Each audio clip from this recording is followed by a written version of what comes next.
Episode start होता है तो मैंग भी यहाँ आ जाती है और जियो को यहाँ देखकर वो समझ जाती है कि युनलू अब वापस जा रही है और युनलू को समझाने लगती है कि अगर तुम्हें जिंदगी में कभी किसी से मोहब्बत हो तो उसे अपने दिल की बात कहने में देर मत करना, क्योंकि मैंग को भी अपना प्यार नहीं मिला था क्योंकि वो अपने प्यार का इजहार नहीं कर पाई थी। अब ये बातें सुनकर युनलू जियो की तरफ देखकर सोचने लगती है। दूसरी ही तरफ वैन वैन को अब लियांगजू की फिक्र होने लगती है कि आखिर वो इतने दिनों से कहाँ गायब है। और जब इसे पता चलता है कि युनलू ड्रीम हाउस के अंदर है तो वैन युनलू से मिलने के लिए ड्रीम हाउस चली आती है। मगर अंदर आने के बाद उसे वहाँ लियांगजू नजर आता है और वैन वैन भी गलत ही सीन देखती है कि लियांगजू मैंग से अपनी बेल्ट मांग रहा है। अब ये देखकर वैन वैन गलत समझती है और लियांगजू से कहती है कि अच्छा तो तुम ये करते फिर रहे हो। तो मैंग उसे क्लियर करती है कि तुम गलत सोच रही हो, बल्कि ये तो यहाँ तुम्हारा दिल जीतने के लिए हमसे हेल्प मांगने के लिए आया था। अब ये बात सुनकर वैन वैन को और गुस्सा आता है और वो उसे मारने लगती है। दूसरी ही तरफ युनलू जब वापस जा रही होती है तो अब इसे ऐसा लगने लगता है कि जियो इसे पसंद करता है, क्योंकि वो उसकी बहुत परवाह करता है। और जब जियो उसे नीचे उतरने के लिए अपना हाथ देता है तो अब उसका फोकस जियो पे जाने लगता है कि इसके हाथ कितने जेंटल हैं। उसको देख रही होती है कि ये कितना हैंडसम है, मैंने ये सब पहले नोटिस क्यों नहीं किया। अब जियो के मेंशन के अंदर आने के बाद युनलू को कुछ मिसिंग लग रहा होता है। फिर बाद में इसे याद आता है कि जिस पिलर से इसकी टक्कर हुई थी वो तो गायब है और इसे पता चलता है कि जियो ने वो हटवा दिया। अब ये देखकर युनलू का शक यकीन में बदलने लगता है कि वो डेफिनेटली मुझे पसंद करता है। और दूसरी ही तरफ जियो की रातों की नींदें उड़ी हुई होती है, क्योंकि उसे आंख बंद करते ही युनलू का चेहरा नजर आता रहता है। इसीलिए वो उठकर बाहर आ जाता है। मगर जब वो बाहर आता है तो काओ पहले से ही बाहर बैठा होता है और वही सब बातें कर रहा होता है जो कि जियो के साथ हो रही है कि मुझे रात को नींद नहीं आती, उसी का चेहरा नजर आता रहता है। अब ये बातें सुनकर जियो उठकर वापस चला जाता है। अब सुबह होते ही लियांगजू जियो से हेल्प मांगने के लिए चला आता है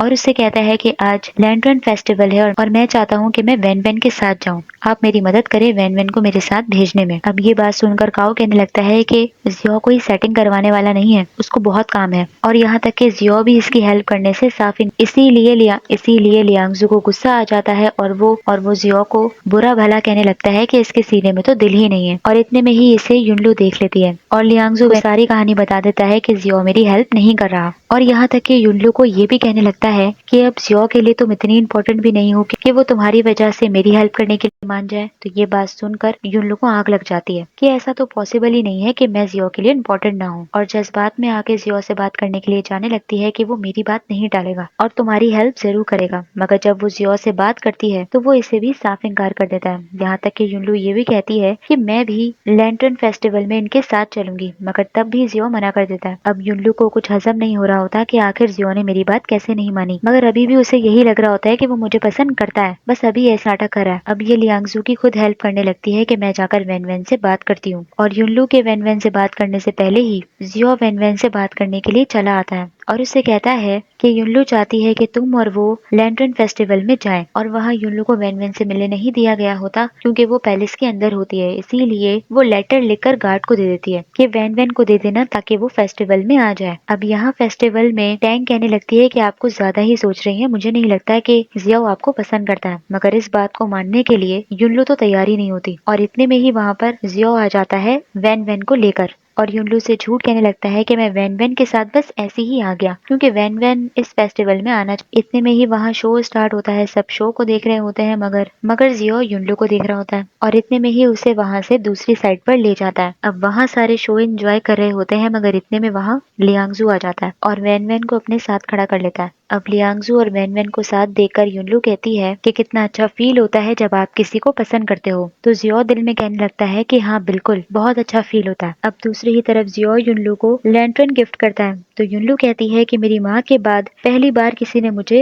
लैंटर्न गिफ्ट करी है। अब शी उससे कहती है कि क्या तुम हर साल इस फेस्टिवल में आते हो। तो जियो उसे अपने पास्ट की थोड़ी बहुत कहानी सुनाने लगता है कि हम लोग पहले गरीब थे और मेरे भाई को लैंटर्न बहुत अच्छी लगती थी मगर हम लोग अफोर्ड नहीं कर सकते थे, इसीलिए फेस्टिवल खत्म होने के बाद लोगों की बची कुची लैंटर्न ही वो एंजॉय करता था और हमारे पेरेंट्स की तो पहले ही डेथ हो चुकी थी। तो युनलू उससे सवाल करती है कि तुम्हारा भाई अब कहाँ है। तो जियो बताता है कि उसकी डेथ हो चुकी है। तो ये बात सुनकर युनलू इमोशनल होने लगती है कि जियो का दुनिया में कोई नहीं है, इसने भी कितना कुछ सहा होगा। दूसरी ही तरफ काओ और टैंग युनलू और जियो को ढूंढने लगते हैं कि आखिर वो दोनों कहाँ चले गए कि इतने में ही काओ टैंग को लैंटर्न दिलाने लगता है ये कह के कि युनलू और जियो भी कहीं ना कहीं एंजॉय ही कर रहे होंगे, तो क्यों ना हम भी ये फेस्टिवल एंजॉय करें। लैंटर्न देखकर तो टैंक भी खुश हो जाती है, मगर उसके सामने से वैसी प्रिटेंड कर रही होती है। दूसरी ही तरफ युनलू उसे विश मांगने को कहती है, तो वो आवाम के लिए विश मांगने लगता है कि सारी आवाम हमेशा खुश रहे, मगर साथ ही साथ ये भी कह देता है कि मेरा जैसा बंदा कभी दोबारा ना आए। तो युनलू मना करने लगती है कि तुम ऐसे क्यों कह रहे हो। तो जिया उससे कहता है कि मेरे जैसे बंदे की जरूरत तो जिया उससे कहता है कि मेरे जैसे बंदे की जरूरत पैलेस में तभी पड़ती है जब कोई गलत काम हो रहे होते हैं या कोई करप्शन चल रही होती है। तो उन सबको ठीक करने के लिए, खतरे को ठीक करने के लिए मेरे जैसे बंदे की जरूरत पड़ती है, मगर मैं नहीं चाहता कि आगे पैलेस में कोई भी खतरा हो या मेरे जैसे बंदे की जरूरत पड़े। तो युनलू जियो की तारीफों के पुल बांधने लग जाती है कि तुमसे अच्छा तो कोई है ही नहीं, तुम तो बहुत अच्छे हो। और यहाँ तक कि ये भी कह देती है कि काओ और सबको तुम्हारी जरूरत है, यहाँ तक कि मुझे भी तुम्हारी जरूरत है। अब युनलू की बातें सुनकर जियो बहुत खुश होता है और सोचता है कि मैं बहुत लकी हूँ कि मैं युनलू से मिला। दूसरी ही तरफ युनलू जब दूसरों को डांस करता देखती है तो खुद भी डांस करने लगती है। तो जियो सबका डांस छोड़कर उसका डांस देखने लगता है और सोचने लगता है कि मेरी असल विश तो यही है कि मैं युनलू के साथ रहूं। ये सब वो ही रहा होता है, इतने में ही वहाँ पर प्रिंस फू आ जाता है और युनलू से कहता है कि मैं तुम्हारे साथ टाइम स्पेंड करना चाहता था, इसीलिए मैं यहाँ आ गया। और युनलू के हाथ में जियो का दिया हुआ लैंटर्न देखकर कहता है कि ये तो बड़ा बेकार सा लैंटर्न तुम पकड़ी हुई हो, आओ मैं तुम्हें दूसरा लैंटर्न दिखाता हूँ। और युनलू का हाथ पकड़कर उसे लेकर जाने लगता है। ये देखकर जियो को गुस्सा आने लगता है। प्रिंस फू युनलू को अपने हाथ के बनाए हुए लैंटर्न दिखाने लगता है कि ये सब मैंने तुम्हारे लिए बनाए हैं। यहाँ तक कि प्रिंस फू युनलू से अब कुछ ज्यादा ही फ्री हो रहा होता है कि उससे खुद शॉल उड़ाने लगता है। ये सब दूर खड़ा जियो देख देख कर जेलस होता रहता है। अब ये लोग जब बाहर फेस्टिवल देखने के लिए दोबारा आते हैं, इतने में ही वहाँ पर नैनियान के प्रिंस का भेजा हुआ जासूस आ जाता है और वो वहाँ पर पैसे फेंक कर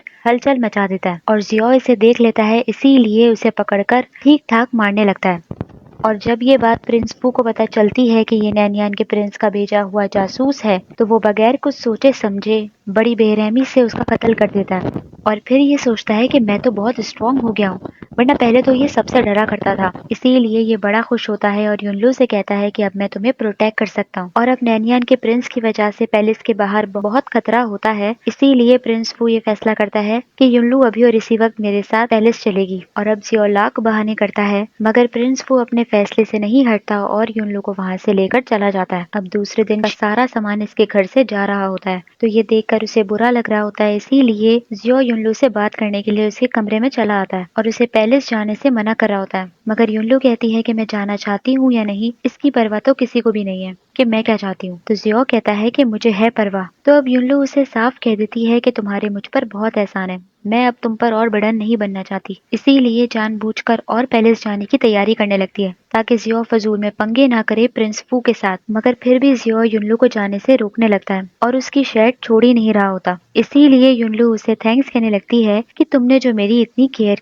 की। मगर जियो फिर भी हार नहीं मानता और प्रिंस फू से बात करने के लिए आ रहा होता है। मगर इतने में ही इन लोगों को वहाँ पर युनलू की स्टेप मॉम दिखती है, जो कि वहाँ सीन क्रिएट कर रही होती है। और वो इसलिए सीन क्रिएट कर रही होती है क्योंकि इसकी बेटी की शादी नैनयान के प्रिंस के साथ तय की हुई थी। मगर अब तो नैनयान के प्रिंस के साथ पैलेस के ताल्लुकात तो खराब हो जाते हैं और प्रिंस फू भी नैनयान के प्रिंस की पोजीशन को गिराने का फैसला कर रहा होता है। इसीलिए अब युनलू की स्टेप मॉम पलट जाती है और शादी कैंसिल करना चाह रही होती है। इसीलिए ये टॉपिक लेकर जियो प्रिंस फू के पास चला आता है और उसे समझाता है कि अगर आपने नैनयान के प्रिंस की पोजीशन नीचे करी तो वो बदला लेने के लिए दूसरे प्रिंस के साथ मिलकर आपके खिलाफ जाएगा और फिर हमारा उसको नीचे गिराना मुश्किल हो जाएगा। इसीलिए नैनयान के प्रिंस को गिराने का सही तरीका यही है, हम उसकी शादी यिंगी यानी कि युनलू की स्टेप सिस्टर के साथ करवा दें। और नैनयान के प्रिंस के हाथ में मिलिट्री पावर भी होती है, तो प्रिंस फू जियो की बात फौरन मान जाता है और कल ही उसे नैनयान के प्रिंस के पास जाने को कहता है कि शादी के सारे तोहफे लेकर तुम वहां पहुंच जाओ। तो जियो मान तो जाता है, मगर जाते जाते वो फिर नए नए बहाने करने लगता है कि युनलू को पहले सभी ना बुलाया जाए। तो प्रिंस फू उसकी बात मान जाता है। अब प्रिंस फू दिन ब दिन तेज होता जा रहा होता है और ये जियो को जल्द से जल्द कल इसलिए भेज रहा होता है क्योंकि किंग होने के बावजूद भी